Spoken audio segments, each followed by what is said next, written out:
Hi, and welcome to Chapter 6, which is probably the most important chapter, or maybe second most important chapter in this course. And that's basically a very good and detailed explanation about neural networks. So let's see what this chapter comprises of.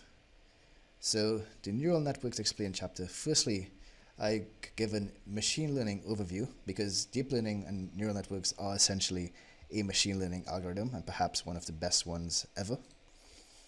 Next, I go into forward propagation, which you'll learn about shortly. Activation functions, training part 1, which is the loss function. Then training part 2, which talks about backpropagation and gradient descent. Then I actually go through backpropagation in detail. I actually work through an example with the mathematics, mainly because backpropagation is critical for training neural networks and convolutional neural networks. And then I go into regularization, overfitting, generalization, and understanding test datasets. Then I talk about some terms you'll probably see a lot in future in this course, which are epochs, iterations, and batch sizes. Then I talk about how to measure performance and how to analyze your performance with the confusion matrix. And basically then I go do a recap of the entire chapter, mainly because there's so many moving bits in it. And I talk about the best practices involved in training neural nets. So stay tuned, 6.1 is coming up, which is a machine learning overview. Hi, and welcome to chapter 6.1, which is basically a machine learning crash course overview. All right, so let's get started into this. So what is machine learning? Now, machine learning has been synonymous to artificial intelligence because basically it's a field of study that basically studies how algorithms or software actually learns from data. So basically, as I said, it's a subfield or field in artificial intelligence that uses statistical techniques to give computers the ability to learn from data without being explicitly programmed. And explicitly means like, if this is that and that is that, basically a hard lookup table of criteria. Machine learning does not do that. It actually learns from the data. It learns its own model of how it should be answered. And basically over the last 5 to 10 years, maybe even 15 years or so, machine learning has exploded. There are basically a number of masters and BSc programs all over the world have specializations in machine learning nowadays. And this has mainly been brought upon because processing power and also from GPUs has basically caught up to the processive intensity required for machine learning. So there are 4 types of machine learning, with neural networks being basically one type belonging to a subtype belonging to one type of these 4. These 4 are basically supervised, unsupervised, self-supervised, and reinforcement learning. And I'm going to talk a little bit about each one.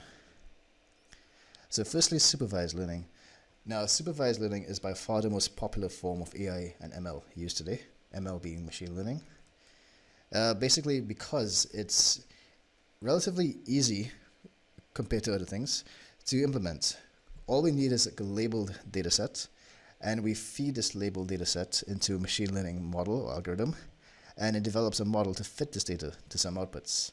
So basically, it's like an example here is, let's say we have 10,000 emails that are labeled spam, 10,000 that are not spam, and we give this to a model.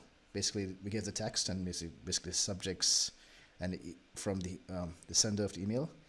And now the machine learning algorithm is now going to figure out what is spam based on that. So we have the input data being an email, our model that we just trained, and it outputs whether it's spam or not. So that, in a nutshell, is supervised learning. And here are some examples of supervised learning in computer vision. Basically, it's used heavily in image classification, even object detection and segmentation. Basically, all of these involve feeding some labeled data into our deep learning model and training it and getting a model that is accurate enough to take unseen data and classify them correctly. So what about unsupervised learning? Now, unsupervised learning is concerned with finding interesting clusters in the input data, and it does so without any help of data labeling. So you just feed some data into it, and the unsupervised learning algorithm basically finds some interesting patterns and clusters in the information. It is actually very important in data analytics when you're trying to understand vast amounts of data. Basically, when you have huge data sets with huge number of columns and rows and different information, using unsupervised learning can help you understand very quickly what is important in your data. This is a basic example of it here. So go back to it. So now imagine we have basically meats or food items here, and we give it, let's assume this is pictures here, okay? And we give it to an unsupervised machine learning algorithm, and it's going to actually pick out cluster 1 and cluster 2, and I'm willing to bet cluster 1 is going to be the first tree, and cluster 2 is going to be desserts. So meats versus desserts.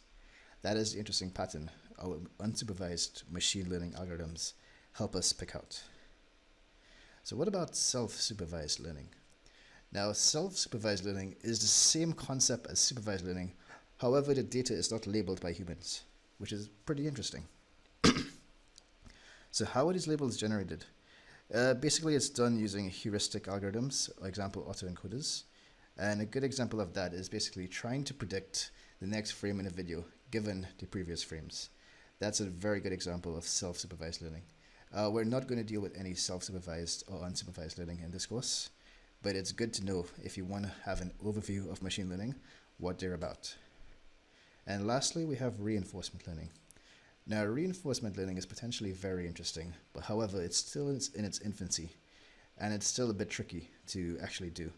I actually did a couple classes on this in my university in Edinburgh, and it wasn't that fun. It was actually very challenging, but once I got it working, it was actually quite fun, quite cool. So the concept is pretty simple.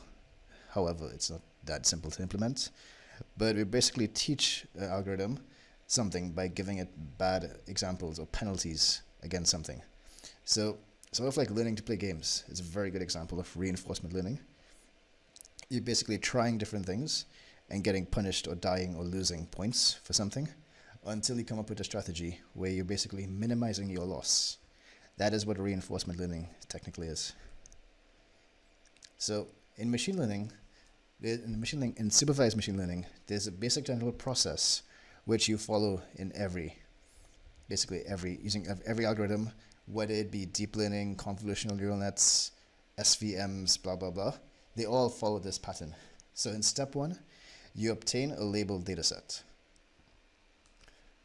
Step 2, you split this dataset, this is very important, into a training portion and a validation or test portion. Now there is technically a little difference between the validation and test portion. However, for all intents and purposes, which is a bad phrase I shouldn't be using, but whatever, basically the validation and test portion is basically the unseen data. Your model never sees this data, your model only sees the training data, and we test performance on the validation or test portion, test data sets.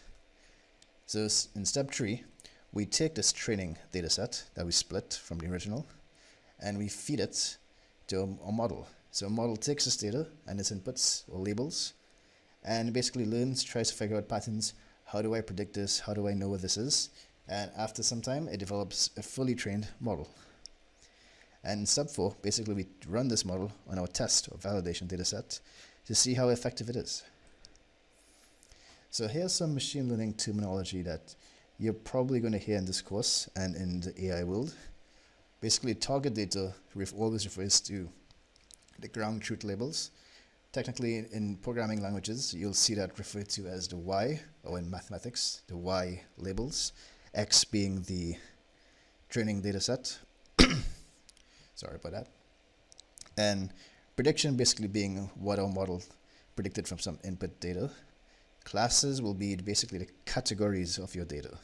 So if we were talking about the handwritten digit MNIST data set, there were 10 classes there. That would be 0, 1, 2, 3, 4, 5, 6, 7, 8, 9. Regression refers to when you're in classes, we're outputting basically this image belongs to this class. Regression, now we're outputting basically a continuous value digit or number. So let's say we're taking some inputs and trying to predict someone's height or weight. That would be a regression model. And as I mentioned before, validation/tests, yes, they can be different, but generally refers to unseen data that we test our train model on.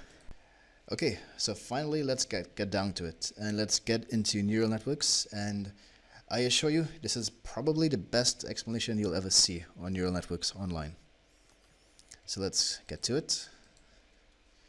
So firstly, why is this the best explanation? I start off at a very high level explanation first. I don't use much math, and when I do, I introduce it slowly and gradually. I tell you, I make you understand what makes neural networks so important, break down key elements in neural networks, work through backpropagation, which is something that's actually rare to find, and when you do find it online, it is a bit tricky to understand.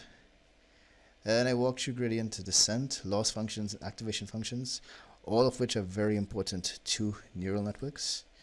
And I make you understand what is actually going on in the training process, something I rarely see taught in any tutorial. So firstly, what are neural networks?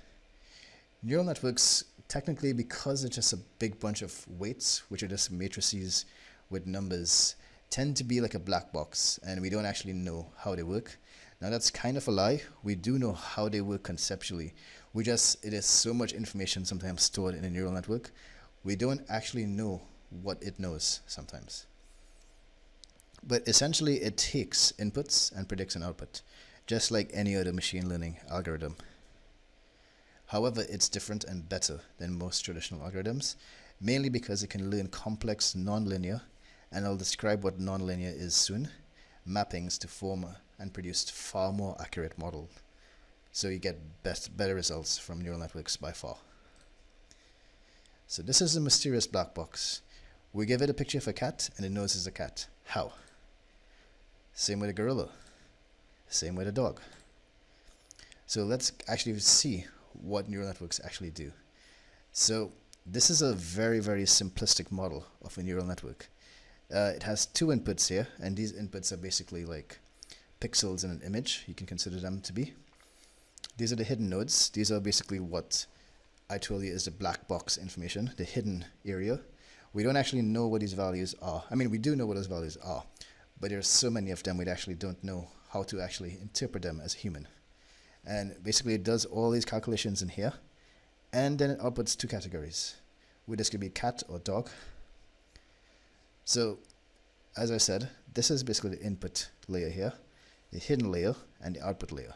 So in a very high level example, we can have an input layer where we're giving the neural net the color of a bird's feather and the weight of the bird, and it tells you the species and the sex of the bird. I mean, that would be pretty cool. I don't think it exists, but it would be pretty cool. So how exactly do we get a prediction? We pass the inputs into a neural net and receive an output. So this is an example of how we actually can pass some data. Let's say it's a dark brown with white head. That's a feather color description. The weights, and we get what it actually is, a female. So here's another example of a neural net that does handwritten digit classification. So let's move on to it. This is the original input right here, and we have some hidden layers that we will talk about very soon. So basically we feed this image input here, and we get an output classification, it being 4. So this is an example of another neural net. We're going to learn a lot more later on, but this is at a high level, is conceptually how neural networks work. Okay? Hi, and welcome back to chapter 6.3, where I discuss what exactly is forward propagation. And this deals with how neural networks actually process the inputs and produce an output. So let's take a look. Okay, so you may have been familiar with this diagram, but now we have values assigned. And this may seem a bit confusing at first, but let me go through it step by step. So looking at the input layers only, we have value 0.4 going into input 1, and a value of 0.25 going into input 2. Now, in neural nets and CNNs, and pretty much all machine learning algorithms, your inputs are numerical values or categorical values. In neural nets, they're almost always or exclusively numerical values here. So now let's take a look at the hidden nodes here, H1, H2. Now you see each connection to the input. H1 has a connection from input 1, also has a connection from input 2, and you see there are two weights connected to it. What these weights are, you'll see the actual formula in the next slide. But imagine these are the weights that a neural network learns. And this is actually how these values matter quite a bit, because this is actually how it produces its output. So for now, just remember each connection has a weight, and you'll see this floating B1 here. Now, I made this for simplicity, one constant for all the weights here. In reality, each weight has its own constant, but for now, let's assume everyone has the same constant here. What this is a bias constant that's added to the weights calculation here. Again, you'll see this formula, so don't be too confused yet. But just remember, these are the values or the weights that a neural net uses when processing its input. And likewise, going into the output node, there are also weights here. So each output node has two connections in this diagram, one to H1, one to H2. Their associated weights, W5, W6, W7, W8 for output 2, and also a beta constant here as well. And you see some values here named target output, 0.1 and 0.9. These targets are basically the values that we want to get our neural net to produce.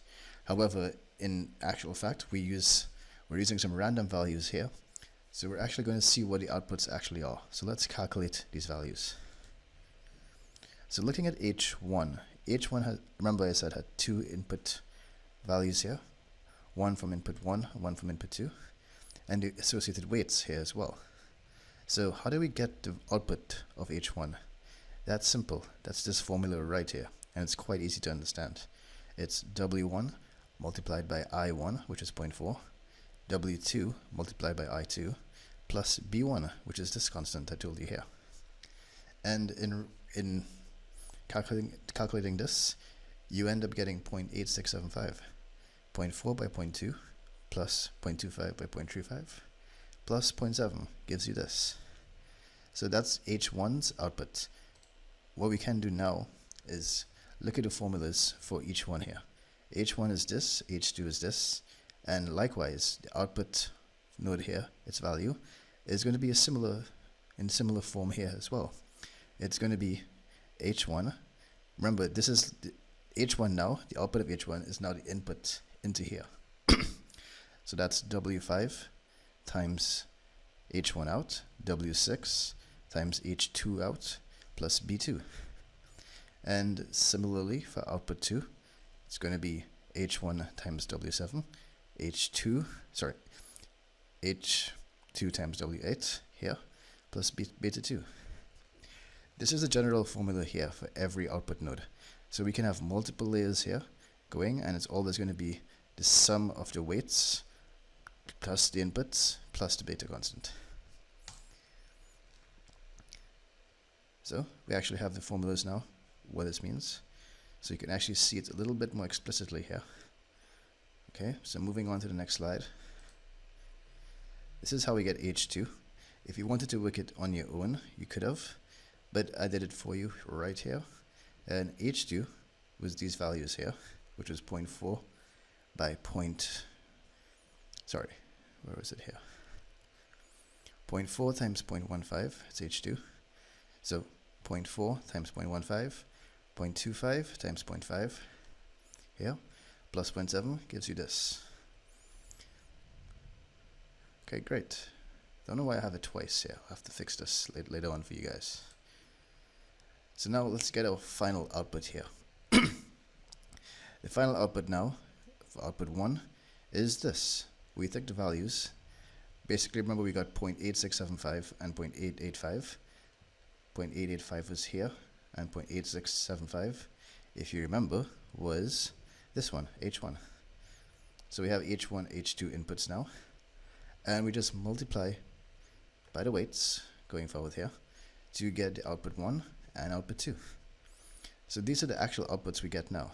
However, you see I had a target in green.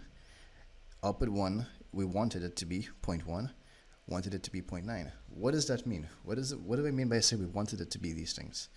Well, this is very important in neural nets, because imagine we're training some data. And remember when we use training examples, we have the inputs and we have the outputs, and we're giving it to a neural net we're telling the neural net, this is an example. So we have 0.4, 0.25, paired with an example here, 0.1, this is the output it's supposed to be, and 0.9. And now, but in reality, when we initialize this with random values, this is what we got, pretty far off from the actual values. So what does this tell us? It tells us that the initial random weights we used for W and B produced very incorrect results. Okay? Feeding numbers through a neural net is a matter of simple matrix multiplication, as you saw.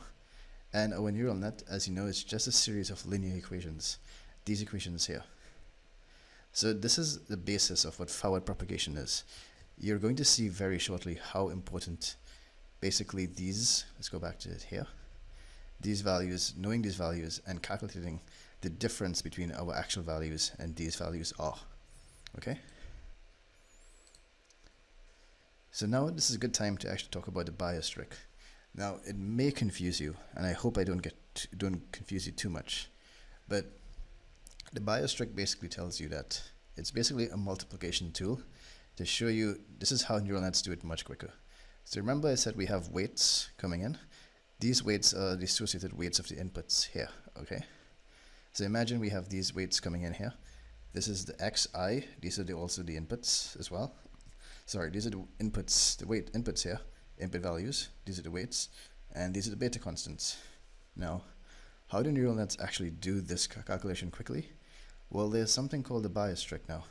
The bias trick, basically what it does, because this is not the same dimensions as this, what it does, it depends on 1 here, joins the beta constants to the W weights here, and therefore you can do a simple multiplication like this. So what this means though is that now our input vector is larger by a factor of 1. Because initially, as you can see here, we had 4 input values, now we have 5. 5 basically the fifth one, the last one, being a beta constant, and allows this to be multiplied by this quite easily. Alright? Okay, so now we're going to move on to chapter 6.3, which talks about the activation functions and what deep really means. Okay, so just to do a quick recap on our last section. Alright, we saw basically that we learned about the bias trick and how we actually make this matrix calculation much simpler and faster for neural nets. We talked about how we got the weights calculations here, and we talked about basically it being a series of linear equations now. Now that keyword there is linear. Now, if you're from a machine learning background, you're wondering what makes this different to regressions or logistic regressions and SVMs, which are also a series of linear equations. Well, let's get into that in this chapter right now. So now let's talk about activation functions.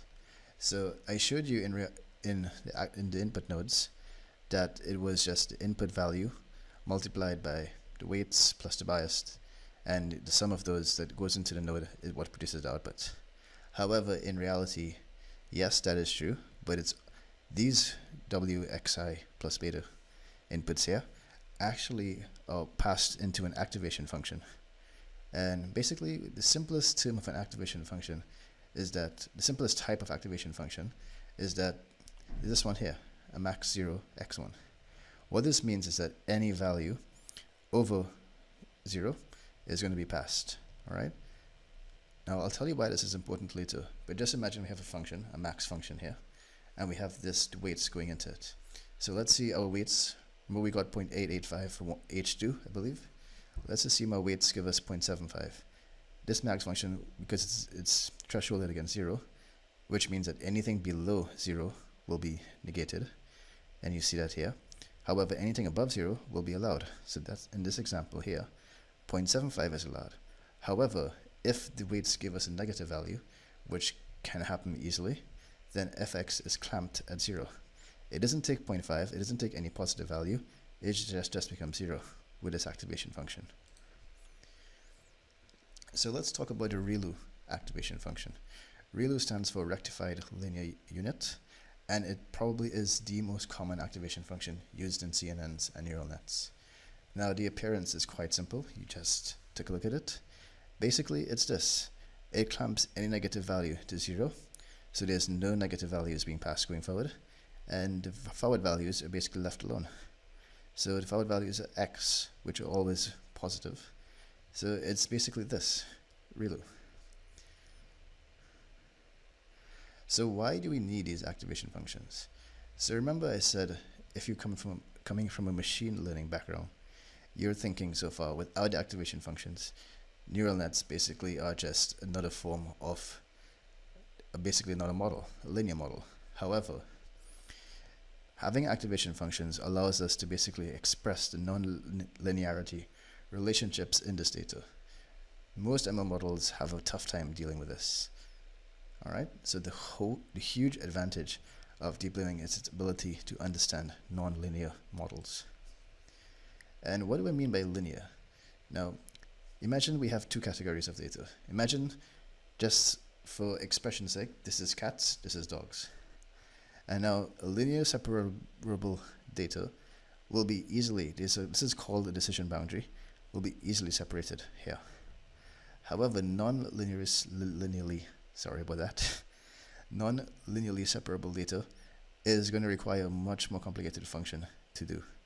Now we can use, you may have been thinking, we can use complicated polynomial decision boundary type functions to get this. But what about if it was in more than 2 dimensions? Imagine how complicated that function is going to be. That's going to separate this data. And introducing activation functions, which allows us to basically express the nonlinear relationships in data, is what makes neural nets so powerful. So there are a few other types of activation functions, some of which we may use in this course. We definitely use rectified linear units quite a bit. Sometimes we use sigmoid, sometimes we use hyperbolic tangent, but rarely ever we'll use those. And we use those in specialized cases, which you'll see later on. So, as before mentioned in the previous chapter, we have B or beta, those bias functions. So why do we need bias functions in our training? All right. Now, because you may be thinking weights can pretty much manipulate anything. However, that doesn't change much. Weights simply change the gradient. If you're from a mathematical background, you would know any value multiplied by x increases the steepness of the values going in. That's what this is here. So you can see, let's assume this weight was 0.5, 1, 2, and a sigmoid function here. So you can actually see 0.5, it's not that steep. 1 gets steeper, and definitely at 2 it's super steep here.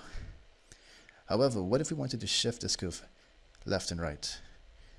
We can't do that by changing the weights in front of the x here. But we can do it by adding a value to it. Adding a value actually shifts it left and right here, as you can see. So now we have the weights here, constant weights going into x, plus a constant value here, 5 by minus 1, 0, and 5. So we can actually use the weights, or the bias values to actually shift it left and right. So let's talk a bit about the neuron inspiration behind neural nets. Why is it called neural nets in the first place? Is it a replication of a brain? Not quite. However, the activation units basically make these hidden units, or these nodes, act like neurons, because if you know how neurons work, neurons receive inputs along these nerve lines here. I believe they're called dendrites, I think. And basically when these reach a certain value threshold, the neuron fires, and the neuron's connected to many other different neurons who then receive these inputs from this neuron. That is a very similar analogy to how neural nets work. When an input value crosses a threshold, it fires. And let's talk about the deep in deep learning. Now, what do we mean by deep? Everyone says deep learning, but no one actually tells you what deep is. Deep is actually the number of hidden layers here. So this is a nice illustration of a neural net here. These are the connections with our weights and biases. These are the nodes here. And this one has 1, 2, 3, 4, 5, 6, 7, 8 hidden layers here. Actually, you can probably count this one too as well. Sometimes you do. So this is all the hidden layers here that we don't see. And imagine now we have millions or thousands of these like parameters and all this stuff here. That gives you an example of how complicated neural nets can actually get. especially deep neural nets. Now, when do we need a neural net to be deep? Deep actually helps it represent nonlinear representations in the data quite well. So if you want to actually train a complicated network, it's always better to go deep rather than shallow. However, deeper is not always easier and better to work with. Deeper networks require a lot more training time, and sometimes they tend to overfit their input data. Now, I haven't introduced the concept of overfitting yet, however, we will deal with it very shortly. So, like I said, the real magic of neural nets happens during training, because we see that it's very simple to execute a trained neural net, or a neural net with weights. When I mean execute, I mean pass an input to it and get an output. But how exactly do we get these weights and biases? This is exactly what we want to do, and I haven't told you about it yet, so let's find out. Okay, so welcome to chapter 6.4, and this is a very important chapter because we're now getting into how we actually train neural nets. And now we're looking at loss functions first, so let's begin, all right? Loss functions are essential in how we actually train and get our weight values and bias values. So let's move on to it. Okay, so first of all, neural nets have to learn the weights. But how exactly do we learn those weights? As you saw previously, our random default weights that we assigned produce some very bad results. What we need now is a way to figure out how to change the weights so that our results are more accurate. So imagine we just passed those weights, those random values in, we got the output values, we saw how wrong they were. If only we could figure out a way to use basically how wrong our values were to correct the weights inside. And that's exactly how we use loss functions and gradient descent with backpropagation. That's how they actually show their weight. These are brilliant algorithms that are very, very useful in training neural nets. So it's very important that you understand these. So how exactly do we begin training a neural net? What do we need? Okay, so first of all, we need some labeled data, obviously, and that's called our dataset. And it's more than some. Sometimes you need thousands, but let's say some large dataset. A neural network library framework, the Keras, which is brilliant, or TensorFlow, or Theano. Alternatively, if you want to be adventurous, you can actually use Python's NumPy and make all of this on your own. It's a really fun exercise, but kind of difficult, so I don't recommend it unless you want to challenge yourself. And patience, because training a neural net almost always takes quite a while. And when I mean quite a while, I mean simple neural net can take you an hour or two on a PC, on your home PC. But a more complicated one, you definitely need GPUs or multiple GPUs, and sometimes training time of weeks. So let's look at the training steps in the neural net step by step. Pay attention to the slide because it's critical you understand this concept. First, we initialize some random weights and values for biases. Now, technically step 0 would be have our dataset. But assuming we have our dataset, our labeled dataset I should say, we start training by initializing random values for weights and biases. Step 2, we input a single sample of our data into a neural net, and that's called the forward propagation stage. So we pass our first input and get an output. And once we get an output, we compare our output to the actual target value that it was supposed to be. So remember previously we had target values of 0.1 and 0.9, but our actual outputs were, if I remember correctly, were 1 point something and 1 point something again, which were very off. So we need a way to quantify how bad the output values coming from these random weights were. And we call this, which I'll add an H in here, our loss. We then adjust the weights so that our loss is lower on the next iteration. What I mean by the next iteration? Basically, the next time we pass an input data into a neural net, we want the weights to be adjusted so that our final loss is lower. And we keep doing this for samples in our data or batches of samples in our data set. And then eventually, basically, we send the entire data set through this weight optimization program, and we keep seeing if we can lower our loss. So, and basically we just stop training when the loss decreases. So if you're wondering what this all means here, the key thing here is we pass values to our neural net, get our loss, adjust our weights so that we can lower our loss. And the process by which we lower our loss is called weight optimization. So this is a good diagram that basically illustrates what I just said. We have our input data here. This is our neural net here, layer 1, layer 2. We have our output predictions, and we have our true targets. So now we pass our actual outputs and compare them with the values that it was supposed to be. Now, this optimizer in this green box here, which basically does backpropagation, he takes this loss value, and basically he recommends new weights, goes back into neural net, and the cycle repeats itself continuously for more and more input data. So let's see how we actually quantify this loss. As I said before, this was the predicted results from our neural net previously in the last slides. Outputs 1, outputs 2.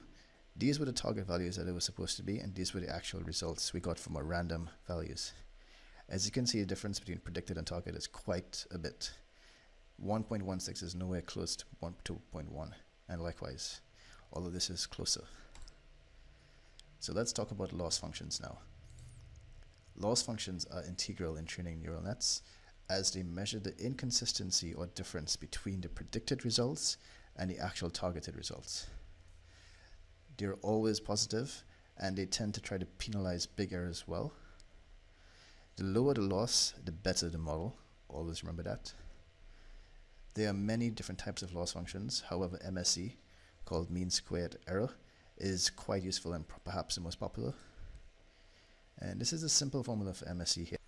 Okay, so now let's actually use the MSE here to actually calculate this MSE formula to calculate our error using this error metric.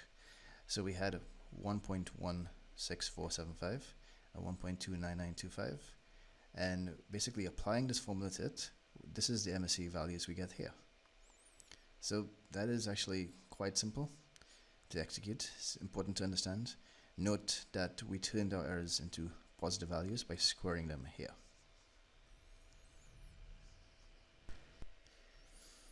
So there are many other types of loss functions: L1, L2, cross entropy, which is used in binary classifications, hinge loss, and mean absolute error, which is similar to mean squared error. However, mean squared error, as I said, is quite popular because it's always a good, safe choice.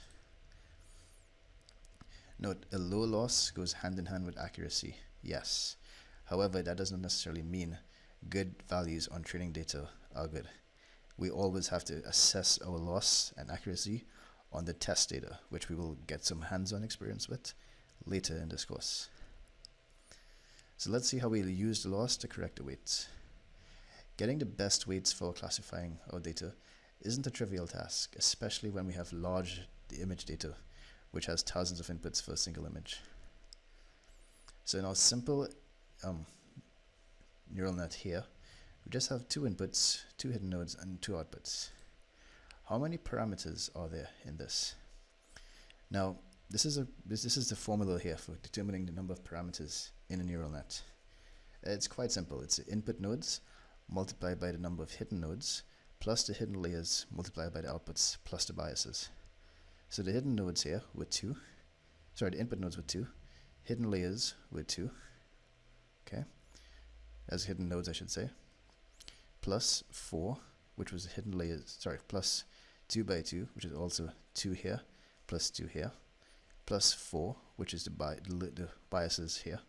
Remember, each node here has a bias going into it. So that's how we get 12 parameters for this here. Hope that's understandable for you guys. Let's look at some more experiments here. Okay. We have 3 input layers here, 4 hidden nodes here. So that's 3 by 4 plus 4 here multiplied by 2 output layers here plus 6. Okay. Those are how much weight or bias parameters we're going to have here. So 1, 2, 3, 4, 5, 6. Similarly here, we'll have 8 plus 1, 4 plus 4 plus 1, which is the biases here. We'll have 3 times 4 here, 4 times 4 here, and then 4 times 1 here. So this one with this neural net, this simple neural net with 2 hidden layers here, with just 4 nodes each, has 41 learnable parameters. So now let's get into training part 2, which is backpropagation and gradient descent. Okay, so on to training part 2, where I discuss backpropagation and gradient descent. This is basically how we determine our weights in an efficient and effective manner during training. So what exactly is backpropagation? So what if there was a way we could use those loss values we just saw in the previous section to determine how to adjust the weights? And that is the brilliance of backpropagation. Backpropagation, it's a bit tricky to say sometimes. Backpropagation tells us how much we need to change our weights in order to change the loss, to affect the overall loss. So let's see how that works. So revisiting our previous example, okay, remember this diagram, all targets, all values and stuff. So using the MSE obtained from the output 1, backpropagation allows us to know if changing W5 from 0.6 by a small amount to, let's say, 0.6001 or 0.5999, that's basically a 0.001 addition or plus to this weight. How would that affect the overall loss? Would changing W5 increase my loss or decrease my loss? That is essentially what backpropagation tells us. So now we then backpropagate this loss to each node, right to left, so we keep moving backwards to determine the direction the weight should move, negative or positive. So imagine we calculated backpropagation tells us W5 maybe should have been positive, and then we go back, then we do it for W7, W8, W6, then we go back again, we're working backwards, right to left. So how much should we adjust this, and this to lower our loss? And that process basically of working backward from the output is called backpropagation. So let's go over the full cycle. Therefore, by simply passing one set of inputs of a single piece in our training data, we can now adjust all the weights to reduce this error or loss. What do I mean by this? So go back to the previous slide. By passing one input data here, 0.4, 0.25, and getting the loss values here, we can now use backpropagation now to adjust all the weights going back so that the next time we have an input data coming in, the loss should be less. However, this tunes the weights for that specific input data. But how does that make our neural net generalize? So I'm pretty sure you were thinking, that was the reduction in weights for that particular piece of input data, for these values here. But what if our next input data is 0.5, 0.7, and the targets are different? Will those weights be better or not? That's a very good question. But however, doing this for all the training samples in our data, we effectively, by just keep giving it more and more examples, and remember this data basically has some sort of structure to it. So essentially by just keep passing more inputs into our neural net using backpropagation to keep adjusting the weights, eventually our weights keep getting better and better, and by better I mean our loss values coming out of the output nodes here, when minusing from the target outputs, is becoming less, will be becoming less and less. So every time we send a full batch of our training data into this, it's called an epoch or iteration. Now this is a difference here, and we'll discuss it soon. An epoch essentially, actually I'll tell you right now, an epoch is when we pass the full data set, full training data into our neural net. That's one epoch. And an iteration sort of means the same thing, but it could be different. But remember, epoch is what's important here. So we just went through essentially what backpropagation is in a very high level. Now, what about gradient descent? What exactly is gradient descent? Now, by adjusting the weights using backpropagation to lower the loss, we are performing gradient descent. And gradient descent is essentially an optimization solution. This adjusting the weights to lower the loss is essentially an optimization problem, okay? So backpropagation is simply a method by which we execute gradient descent. So always remember that. People say we're doing gradient descent. What are we doing? We're optimizing our weights to reduce our loss. So, but why is it called gradient descent? What even are gradients? Now, if you remember correctly from your high school maths, gradients represent a slope at a point on a function. So, and it actually tells you the direction the function is moving. So at this point here, it's a positive gradient. This point here, slope is going downward, so it's a negative gradient. And at this point, there's no change, so it's a zero gradient. So by adjusting the weights to lower the loss, we are performing gradient descent, which I previously said. And gradients, as I just said, are the points of direction on the curve here.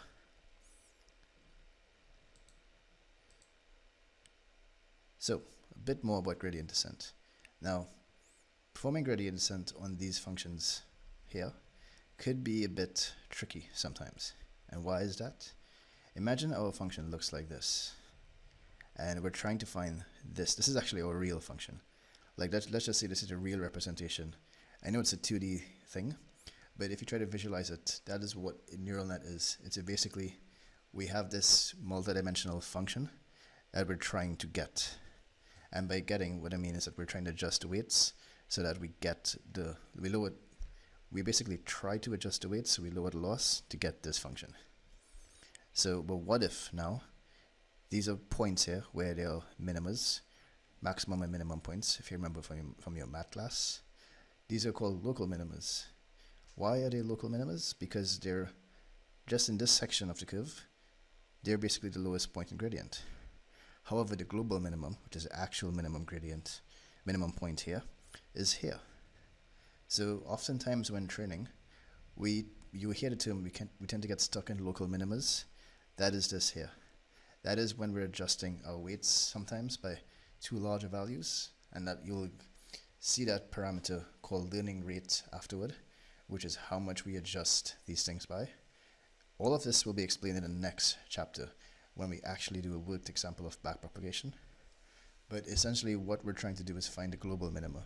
This is the true point in our representation that gives you the lowest loss. So a good example is, imagine a bowl, and we're moving in random directions along this bowl, traversing it, and this bowl is rough, as you can see, and we're trying to find the global minimum point, which would be at the bottom here. However, in moving around, let's say we keep jumping, and we don't find it. So we need to jump in small steps to actually find this point.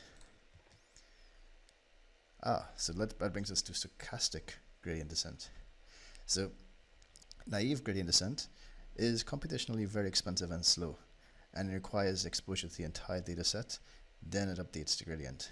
That is, if you actually do that in real life, that is super slow. Don't do that. Stochastic gradient descent does updates after every input of a sample. So like I said, we input one sample of data, and we adjust the gradients immediately using backpropagation. The weights immediately using backpropagation. Now, what would this do? This would produce very noisy, fluctuating loss outputs in reality. And again, this can be slow. You'll probably see changes quickly, but they'll almost appear random. That brings us to mini batch gradient descent, which is effectively a combination of the two. Instead of passing your entire data set, like a naive gradient descent, we basically take batches of the inputs, and then we pass that batch through our network. Then we use the backpropagation to adjust it, and basically that is actually how we update our weights here. Now, there's no specific rule in how big batches can be. They can actually be less than 20. I tend to use 16 sometimes. But generally, batches, it depends on how much data you can fit into your RAM at that point, or your VRAM if you're using GPUs. And basically this leads to a faster training time, faster convergence to the global minima. Whenever you hear the term convergence, we're basically trying to find the ideal number of weights where our loss stops decreasing. So in this section, let's just do a quick overview. We've learned that loss functions such as MSE, mean squared error, tell us how much error our weights have produced. Then we use that error to perform backpropagation, which is then used to lower weights in the next cycle or next time we input data. And this process of optimizing or lowering the weights is called gradient descent. And an efficient method of doing gradient descent is called mini batch gradient descent. Okay, so now in the next section, we're going to actually do a worked example, doing some actual math here, of backpropagation. So stay tuned. Okay, so now this brings us to backpropagation, an actual worked example. So let's get to it, and you actually get to understand exactly what backpropagation is doing. So from the previous section, we have a good idea of what backpropagation is, at least at a high level. And to reiterate, it's a method of executing gradient descent or weight optimization so that we have an efficient method of getting the lowest possible loss. So how does this black magic of backpropagation actually work? Okay, so let's do a simplified explanation again. So we obtain a total error, that was the loss, the mean squared error, at the output nodes, and then propagate these errors back through the network using backpropagation to obtain the new and hopefully better gradients or weights. So what happens here is that we get a loss, and then we send the loss back in here. And when I mean send it back in, basically we're applying backpropagation to this loss, and now it's going back here. We're calculating and updating the gradients or weights here, and then doing it again for these nodes. So backpropagation is simple, and it's made possible by the chain rule. So what is the chain rule? So without making this too complicated, essentially this is the chain rule here. We have two functions, y is equal to f of u and u is equal to g of x. Okay, just two functions. I know it's going to be confusing at first if you don't know much math. However, basically the differential of how y changes with respect to x here, its rate of change, is given by this. These cancel out, these two du's, so we end up with this. That is effectively the chain rule. Now, if you really want to understand the chain rule properly, you can go back to there's lots of websites that explain it in more detail. I'm not trying to get into too much detail here, I'm just giving you the chain rule defined as it is here. So let's look at this. This is our previous NN here, with all our confusing values and formulas. We use the chain rule to determine the direction the weights should take. So let's see how it's actually done. So remember, H1, we just cut it out from this point here, going into one of those nodes. So we have the node output 1 we're looking at. So this is the bias constant here going in. These are our weights here. And this is basically how we get output 1 here from this formula, from this. So again, let's take a look at W5, and I've highlighted it here. How do we change W5 so that we affect the error at this node here? Should W5 be increased or decreased? Well, let's find out. So our calculated forward propagation and loss values here. Just to reiterate what they were from the previous section. This is it here, H1, H2, output 1, output 2. And I haven't mentioned this before, but basically output values here, we apply a logistic function that squashes them between 0 and 1. So what that means is we have our outputs previously being, do I have them here? No, but remember they were 1.1 something and 1.2 something, I believe. And basically when we apply a logistic function to here, these are the values that we actually get here. So we took that 1 point something and we squash it to a value between 0 and 1 using this function. That's the actual outputs here. Okay, so moving on to the next slide. So now we do a slight change in the MSE function, and that change basically just adding a half constant, multiplying it by the error, mean squared error here. And that basically is just to make it look a little bit nicer when we differentiate it. It doesn't really impact the overall MSE much because it's a constant. And so updating our values previously, this is our new MSE loss, applying both the logistic squashing function here and MSE as well, okay? The new MSE. So let's explore W5. How much do we change W5 by to basically lower the entire loss? And that's what this formula is here. We want to know how much changing W5 here impacts the total error, where E total is the sum of error from output 1, output 2. So I'm not going to get into exactly how we get this equation here, but this is basically using the chain rule to calculate W5. So how much the total error here changes with respect to W5 is given by the differential of E total over the output 1 multiplied by the output 1 over the net output here. Differential of it, sorry, it's partial differential.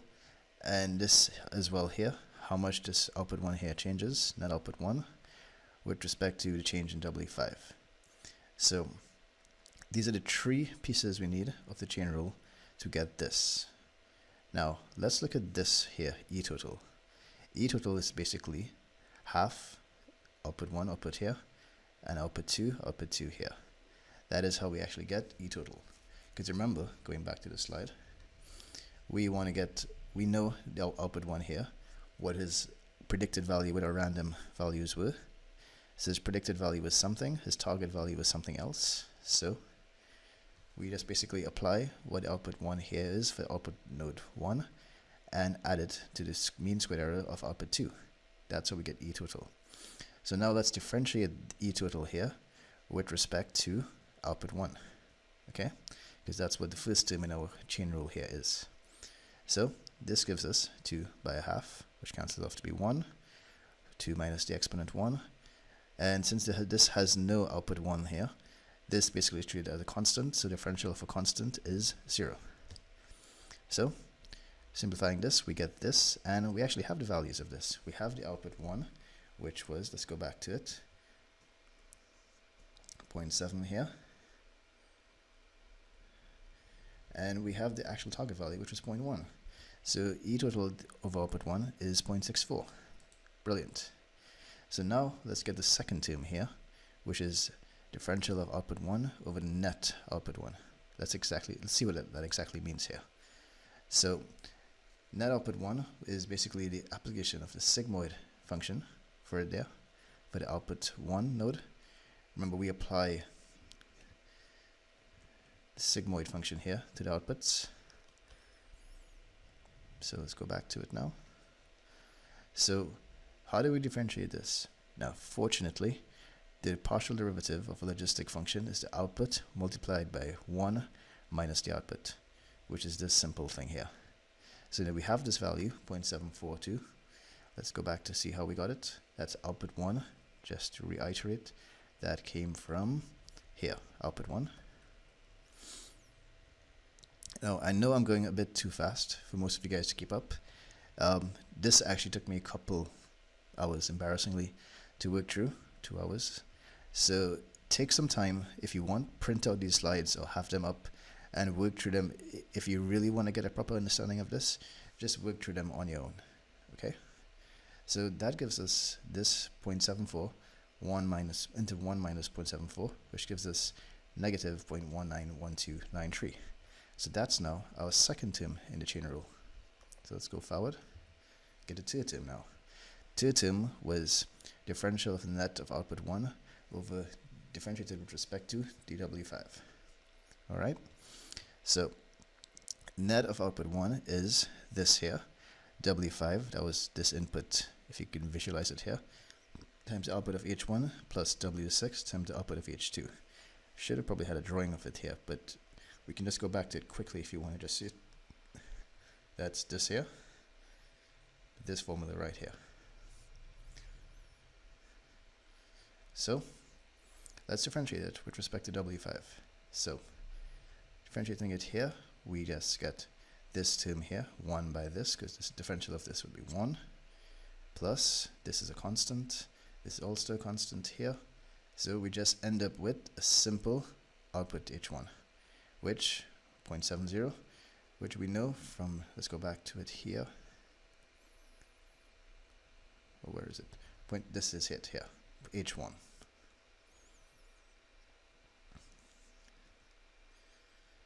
Okay, output of H1 is 0.704225234. So now, as we can clearly see, we have the three terms for how much E total is supposed to change with respect to D5. Alright, so that's this formula here. We multiply our these three terms and we get this. Now, what exactly does this tell us? we got 0.086526. Well, what does that tell us? Is that the new W5 is going to be that minus this. Now, you see we introduced this new constant here, this new parameter. And this parameter is called learning rate. Now, before I get into learning rate, let's just assume that this wasn't here. So the new W5 would just be the W5 term minus this term here. So minus 0.08625 here. So if we were to update it straight away, it would just be 0.6 minus 0.08 something, which would give you 0.52. However, we have a constant here called learning rate. Now that is a very important constant, and I'll tell you why. If we set the learning rate here at 0.5, which is actually quite large for learning rates go, okay? But the reason for that is we don't want to update our weights when too big a jumps. We want to know the direction it's supposed to go. So in this case, the direction was supposed to be less than 0.6, so we get 0.55 here. But that's after applying the learning rate. However, in reality, we don't actually want to change it even by that much. This is just an example I used for you guys, but in reality, learning rates are like 0.0001. So we want to just go a smidget, a tiny bit amount, in the direction W5 is supposed to go. And there's a reason for that. The reason for that is because if we're changing our weights by such large amounts, we tend to skip over the actual global minimum. That's why I mentioned it down here. We overshoot the global minimum. So instead of getting trapped in a local minima or just jumping around entirely, we adjust the weights by very tiny amounts so that we could converge exactly to the global minima. It makes training much longer, but we always get a much better model out of it. So this parameter learning rate, now if you look at carefully at the first formula, it controls it by a big magnitude here, which is why I said we always use a very tiny value. So I hope that explains learning rates to you and backpropagation to you. This was a bit tricky to understand. Sorry. But I think this is a very helpful for your intuition behind backpropagation and how we adjust the weights. And if you want to do some homework on your own, you can use the same formulas to calculate W6, W7, W8. I did them manually myself. Took quite some time, but you can check it out and see if these are correct. So just to give you a bit of a heads up, the W1, W2, W3, which are the nodes prior to the other nodes, basically the second stage of backpropagation, this is the formula here, fit, going forward. Okay, so similarly, you can actually calculate W1, 2, 3, and 4 using the same method I just showed you. However, they are slightly different. They involve a bit more work. So I'll leave this as an exercise for you. You don't necessarily have to do it, to be fair. Just understand what you're doing. This is the actual formula for it. So play around if you want and go get into it. Okay, so that concludes this chapter on backpropagation, a worked example. I hope you found it very useful for you. So let's move on to regularization, overfitting, and generalization, and understanding what test datasets are and how do we know if our model is actually good. Okay, so welcome to section 6.8. I actually just corrected it from the last section. I had a 6.7 here, my bad. So this section deals with regularization, which is a very important concept. Also, you're going to understand what overfitting is and why it's bad and why we need to have our model generalize well. And you understand basically what are test data sets. I think I mentioned it previously, but I'll go into it a bit more here. Effectively, we want to know when and how our train model becomes good. So what makes a good model? Now, this is a very, very basic explanation of what makes a good model. Good model is accurate, generalizes well, and does not overfit. Now, both of these kind of mean the same thing, and you'll understand that shortly. And I deliberately made this slide vague because accuracy all depends on your domain you're looking at. Sometimes you want 99.999% accuracy. Sometimes you can be happy with 80% accuracy. It all depends on your application. So let's look at three models here. Let's look at these two classes, one in green, one in blue. And this is model A, model B, model C. The red line here is basically the decision boundary for each set of data here, for each model, I should say. So what is happening here is that how do you know which model, like intuitively, what would you say is the best model here? Now let's look at model A a bit closely. Model A actually separates all the data accurately. It sees a blue ball over here and actually adjusts its decision boundary to encapsulate it. Model B basically doesn't do that. Model B basically does a nice smooth curve here. It doesn't push itself all the way out here to capture this blue ball. And basically it forms a nice clean decision boundary here. Model C takes a much more simplistic approach, giving you a straight linear line separating these boundaries here. Now, what would you say is the best model here? Now, I would say B, and I'll tell you why. Even though B doesn't capture this blue ball here, as you can see from the nature of this data, the blue ball technically is in the green zone. Yeah, so this ball here is an anomaly. He's basically an outlier. He may have ended up here from being mislabeled. Maybe he was supposed to be a green ball, or maybe he's just highly unusual. And generally, we don't want our models to basically cover this blue ball here. This is called overfitting, and it's bad because in most likely case, or most likely scenario, the green balls are going to be right here. So what happens when a green ball is here, like an unseen green ball in the future, but we feed this green ball his XY coordinate that is right here into this model. This overfitting model is going to label it as blue, unfortunately, when in reality, if you see it here with this nice clean model B boundary, it is supposed to be green, the green class. So that's an example of a model that is overfit, probably too complicated for its own good, as opposed to model B, which generalizes well. Model C, on the other hand, is way too general and is not going to be a good model. So, as I explained before, this model overfits, this model is ideal or balanced, and this is what is called underfitting. He doesn't fit the data too well. He just gives you a generic little boundary and tells you, yeah, I tried my best, but it's underfitting. So let's go into overfitting. Overfitting is what leads to poor models, and is one of the most common problems faced in AI, machine learning, neural nets. It's a problem I face continuously when training my convolutional neural nets. It always tends to overfit on the training data, and we will experience that later on in this course. But what it means basically is overfitting is when our model fits near perfectly to our training data, as in he has very high accuracy on the data he was trained on, maybe even high 90s or 99.9 something. However, on the test data set, which is the unseen data, he is going to perform poorly because he's now basically modeled after the training data but can't generalize well the data he hasn't seen. So that's what happens when you try to pass a new point to this position here. Exactly what I mentioned before. Its true color is supposed to be green, but it will be classified as blue. Models don't necessarily need to be complex to be good. They need to generalize well. So, how do you know if you're overfit? Well, that's why I mentioned test data previously in the beginning of this slide. We need to test our model on test data. And in all machine learning algorithms and stuff, we always use a test data set. And basically, if we have entire data sets, say for 1,000 images, we take 700 and we train on those 700 labeled images, and we reserve 300 as test data. That 300 is critical because it tells us how well our algorithm or model performs on data the model has never seen before. This is a very common case sometimes with overfitting.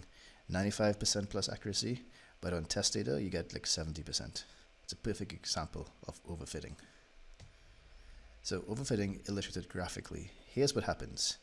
Remember I mentioned epochs? Now later on in this chapter, I discuss exactly what epochs are.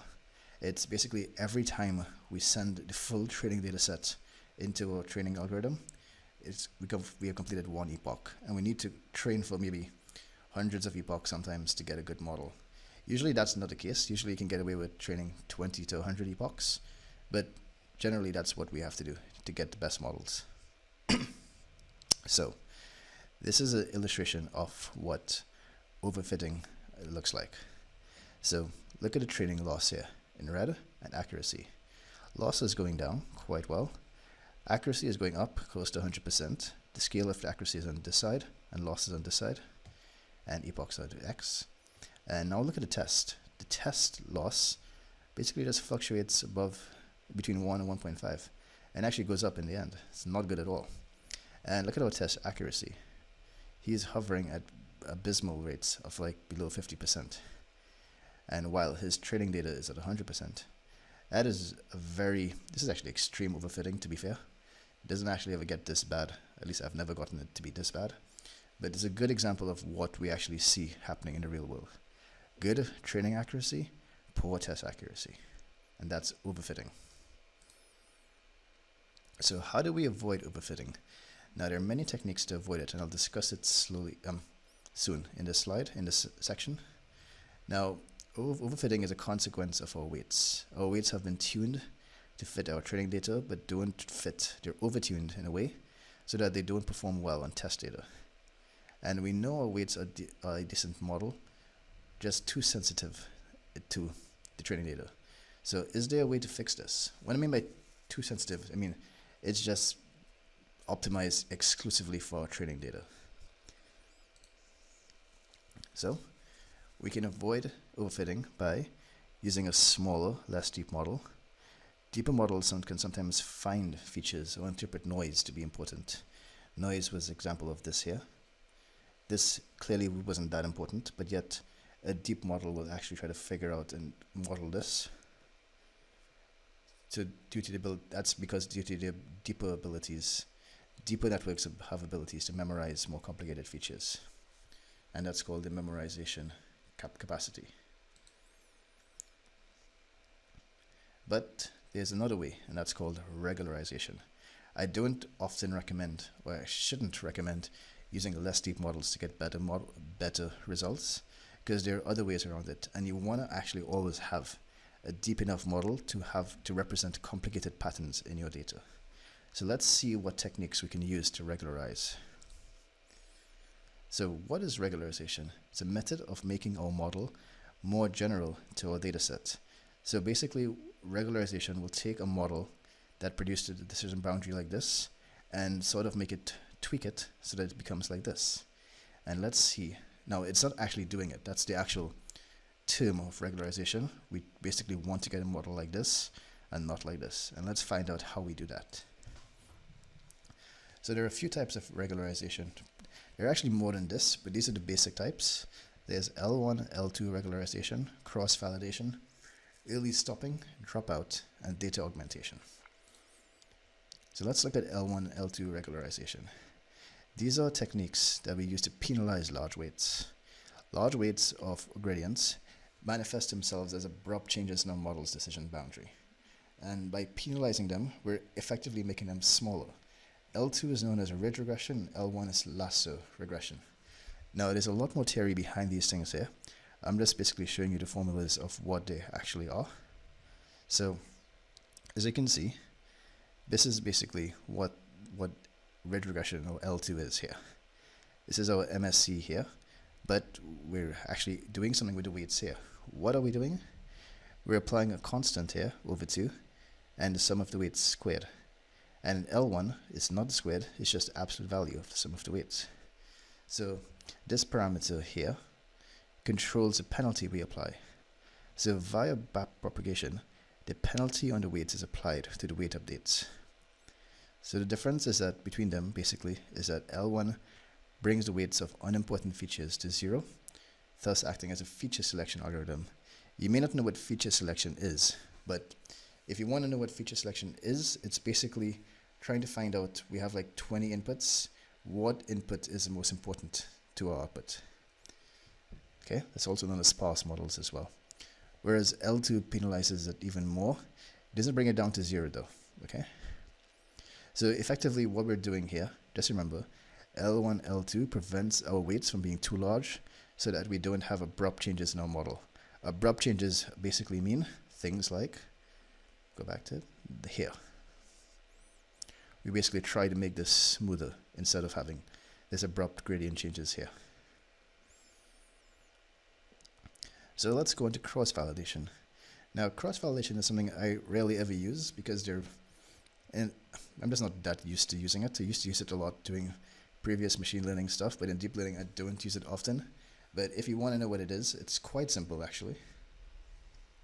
Basically, cross-validation, or also known as k-fold cross-validation, is a way we split our data set, our training data set, into different folds, and we train on those folds, and we basically test on the other folds afterward. So let's look at this here. This here is our test fold here, our validation set, and our training set. So what happens is that we train on these 4 folds here, and we test on this. Then we train on these 4 folds here, we test on this. What this does is that we don't actually have any unseen data in this model. What we're doing is just we're continuously testing on segments of the data, and then training on segments of the data, and then testing on a different segment.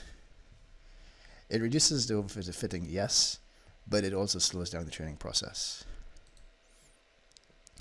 Now, early stopping is something we can actually automatically do in Keras. Basically, we can set something in Keras that tells us if our loss stops decreasing, stop training. So if we set our model for 100 epochs, but say at epoch number 30 something, the loss stopped decreasing, it's going to stop training somewhere around here when it realizes that. And it's going to give you this model here, the one with the best loss. The reason we do early stopping is that sometimes if we keep continuously training over and over number of epochs on our training data, it tends to basically overfit on that training data. So we need to actually stop it early sometimes so that overfitting does not occur. And let's talk about dropout. Dropout is actually very easy to implement and extremely useful. So dropout refers to dropping nodes, both hidden and visible, in a neural network with the aim of reducing overfitting. What do I mean by dropping nodes? What this means is that in the training process, certain parts of the network are ignored during the forward and back propagations. This is a way of actually making our network have some redundancy in a way, but what it also does is that it actually adds regularization to our networks. It helps reduce the interdependency between learning, or neurons while learning. So it actually leads to more robust and meaningful features. So in dropout, there's one parameter we use, it's called P, and P is the probability that the nodes are kept or dropped out in the training process. So the only consequence of using dropout though is that it almost doubles the training time to converge during training. So this is a good illustration of dropout. This is how a standard neural net works when we train it. And after applying dropout, let's say this is a fairly high value, these nodes here are ignored, and these nodes here are used in training. And lastly, well, it's not the last method of regularization, but it's the last one I will teach in this course because the others are actually quite exotic and not commonly used. So this one is called data augmentation. Remember I said you need lots of data to train a network? What if you don't have? Well, in computer vision especially, it lends itself naturally to data augmentation. What we do is we take our input data set, we have one picture of a dog, but how about we just make some manipulations to this image? We can rotate it completely. We can, I think this one is just mirrored back here, and this one is actually zoomed in a bit as well. So that is a way we can actually expand our data set. So in this section 6.9, I discussed some terms I've used before, terms such as epochs, iterations, and batch sizes. I'll discuss it a bit because a lot of times in tutorials and in lectures you'll hear these terms being used, and sometimes they'll be mixed up, and I'll tell you why afterward. So epochs. Now I'm sure you've heard me mention it quite a few times before. So what exactly is an epoch? An epoch occurs when the full set of training data is passed or propagated and then back propagated through a neural network. So the process of one epoch means that we've trained our neural network on our full data set and updated all the weights. So after the first epoch, generally, we will have a decent set of weights. However, it's never enough. You need to train for several epochs over and over and over to continuously updating the weights so that we converge. And by converge, I mean get the lowest weights, get the lowest loss possible with those set of weights.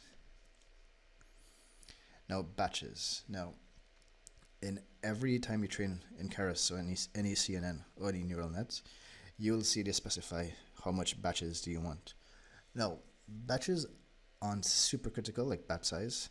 It doesn't generally affect your results that much.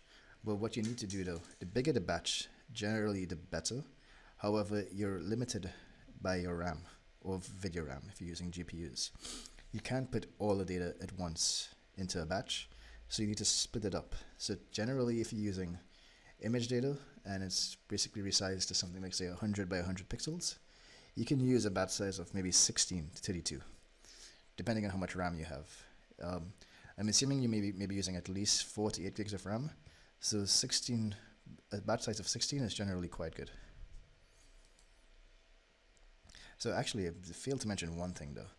If your batch size is 1, you're effectively just doing stochastic gradient descent, which is not a very effective way of doing gradient descent. Mini batch gradient, I believe that's the name of it.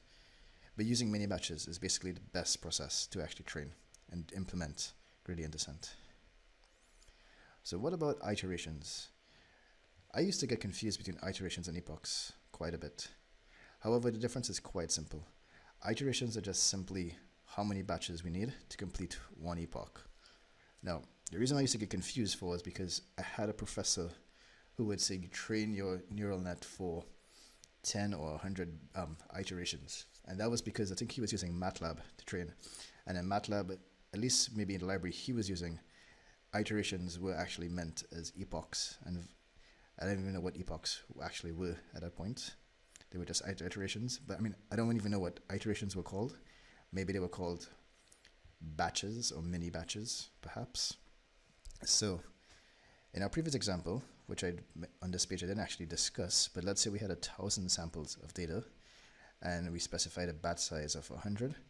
That means you'll be taking 100 samples of that data in each pass in the network to update our weights.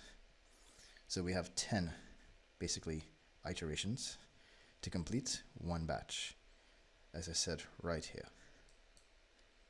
So that's it. So now let's move on to how we actually measure performance and understanding the confusion matrix. So welcome to chapter 6.10 or chapter 6.10, where I basically explain how we assess and measure performance of our trained model. As you will learn, there's a lot more than accuracy to determine the model's performance. So we've seen this graph before. This is basically the graph illustrating overfitting, and it was a pretty bad model here. It overfitted quite a bit, but it was very good in the training data. But that's not what we want at all. So let's talk about loss and accuracy. It's important to realize while loss and accuracy represent different things, they're highly correlated, so they're essentially measuring the same thing, the performance of our neural net on our training data. Now, accuracy basically is just a simple measure of how many correct classifications we got over the total number of classifications overall. So let's say we were predicting whether something was a cat or dog, and let's say we got it right 99 times out of 100. That would be a 99% accuracy. Now, loss values tend to go up, not tend to, they will go up when the classifications are incorrect. That is different to the expected target values. So basically, as I said before, they are correlated. So is accuracy the only way to assess a model? No. There are actually other ways, and I'll discuss it too here. So accuracy is important, yes, but it doesn't tell us the full story. So let's look at this example here. Let's say we're using a neural net to predict whether a person had a life-threatening disease based on a blood test. Now, you would think they were yes or no are the basically possible answers. However, those are the answers yes, but those are not the actual scenarios that happen in real life. In real life, or in reality I should say, These are the four scenarios that can happen. It can be a true positive, which means that the test predicts positive for the disease and the person has the disease, so that's good. It can be a true negative, which is the opposite. Test predicts negative and the person doesn't have the disease, good. However, it can be a false positive. Test predicts yes for a disease, but it didn't actually have the disease. So it's not good, but not as bad as this one, where it predicts negative for the disease, but the person actually had the disease. So let's take a look and see how we use these four scenarios to assess the accuracy of a model. So I'm not sure if you've ever heard of these terms, but there's recall, precision, and F-score. Now recall is defined as this: number of true positives over the number of true positives plus the false negatives. If you remember correctly, false negative is this here, and true positive is this here. So what recall is telling us is that how many true positives did we get? So how many times did we accurately predict that a person has the disease over how many times the person actually had the disease? So that's what the denominator in this is. How many cases of the diseases were there and how many times did we get it right? That is effectively what recall is. Now, precision of all our samples here, how much did the classifier get right? That's what precision measures here. So we have, again, true positives here over true positives plus false positives. So let's go back, to false positives here. False positive here is basically the test predicted positive, but the person didn't have the disease. So that's the denominator here. So how many times how many of all these samples, how much did the classifier get right? And F-score is an attempt to actually measure both recall and precision in one. Okay, so let's take a look at an actual example here. So let's say we've built a classifier to identify gender, male versus female, in an image, where in this image there were 10 male faces and 5 female faces. So we run our classifier on this image and it picks up 6 male faces. Now, out of those 6 male faces, 4 were actually male and 2 were female. So how do we work out our precision? Now go back to the formula. Our precision is number of true positives, which was 4 in this case, because we got 4 male faces right out of the 6. And how many same true positives plus false positives. So how many false positives were there? There were actually 2 false positives, because it picked up 2 females here, but told us they were males. So those were false positives. So that's 4 over 6, so 66%, 0.66. So let's work out our recall now. Our recall is the same: true positives over true positives plus false negatives. Now, what's the false negatives here? The false negatives here were the fact that 6 male faces. Remember, a false negative in our other example was how much test for disease did it miss. Okay, so in this case, there were 6 male faces that were missed. So it's true positives over true positives plus false negatives, which is 0.4, 40%. So now applying our F1 formula, this here, 2 times recall times precision over the recall plus the precision, that gives us this, and that gives us this final value, which is close to 0.5, which is 0.498. So that's a good example of how recall and F1 and precision are used to actually assess model accuracy. Now, this isn't actually used that often in CNNs, but I actually do use it quite a bit in some models. I shouldn't say it's not that much used. I don't see it used that often in a lot of other researchers. I'm not entirely sure why, but to me it depends on the application. So if you're predicting something very important, you need to use this to understand your performance. How well is our model actually picking up stuff, and what kind of mistakes is it making? Okay, so it all depends on the domain. So this is a good example here from Wikipedia. It actually illustrates the true negatives, false positives, true positives, false negatives in a little Venn set diagram here, selected elements. So you can actually see the formulas applied here visually. So you can take a look, pause the slide and take a look and try to understand it conceptually as well. So hopefully this helps.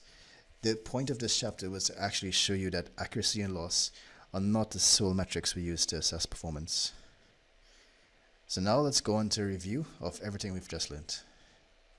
So you've spent over an hour basically going through neural nets in some detail.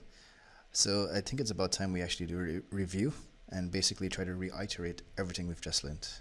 So let's move on. So let's go over training again. So just to reiterate the steps, we initialize some random values for our weights and biases. We input a single sample or a batch, perhaps, of samples of data. We then compare our outputs with the actual target values. We use those loss values. We use those values now to calculate our loss values based on a loss function here. We then use backpropagation to basically perform mini batch gradient descent to update our weights. Now, it doesn't have to be mini batch gradient descent. It can be stochastic gradient descent or naive gradient descent, but mini batch is perhaps the best. And then we keep doing this for each batch of data in our data set. And each time we process a batch is called an iteration until we complete one epoch or an epoch, which means that all our training data was fed into our model, and we use backpropagation to update the weights. And then we just keep performing more and more epochs and stop training when accuracy or on our test data set stops decreasing. So again, this is the training process visualized. I think we went through this before, but just again, let's do it quickly. Input data comes in, or a batch of input data. We get the predictions, compare them to the true targets. We use a loss function to assess how different they are. Then we get an optimizer, and we use backpropagation or stochastic gradient, which basically performs stochastic gradient descent of any other form to update the weights. And then we keep doing this again and again for more and more epochs. Okay, so these are some general best practices I find that are quite useful to use when training neural nets. Definitely use ReLU or leaky ReLU. I'll explain what leaky ReLU is in later slides. Loss functions are definitely, you should always use MSE or some variation like mean absolute error. When you're doing regularization, I always recommend you try to use at least L2. Definitely use dropout, and it's not stated here because this is for neural nets, but generally always use data augmentation if you're training CNNs. Learning rates should be low. 0.001 is a good value to use. We talk more about learning rates in later slides, so for now, just remember 0.001 is a good learning rate to start off with. Number of hidden layers depends on the performance of your machine, honestly. I mean, I would go as deep as you can go, however, that can exacerbate and lengthen your training time so much. So don't try to be too adventurous. Keep a model that you can train fairly quickly on your machine, and that will allow you to experiment a lot, as opposed to training a model for days and then realizing something is set badly and you're not getting performance you want to. And the number of epochs, you should always try to train for at least 10 to 100 epochs. After generally 20 epochs, you can kind of get an idea of how your model is performing. So once you can start off training maybe 20 epochs to 30 epochs at first and adjust your parameters to suit. And then your final model, you want to actually make the best, train it for at least 50 epochs. Okay, so that brings us to the end of our neural network section. Now, a lot of other courses and textbooks and blogs will talk about different types of neural nets and all sort of exotic stuff, but to be honest, you need to understand the core, which is what I just showed you. The core being gradient descent, backpropagation, how training is done, and how to assess your performance effectively, how to avoid overfitting, understand when you overfit as well. So you now have a very good core understanding of neural nets. And now we can begin moving on to chapter 7, which is on convolutional neural nets. The real deal about this course is actually on convolutional neural nets, which is what we'll be training many in Keras going forward. Subscribe now and press the bell icon. Never miss an update.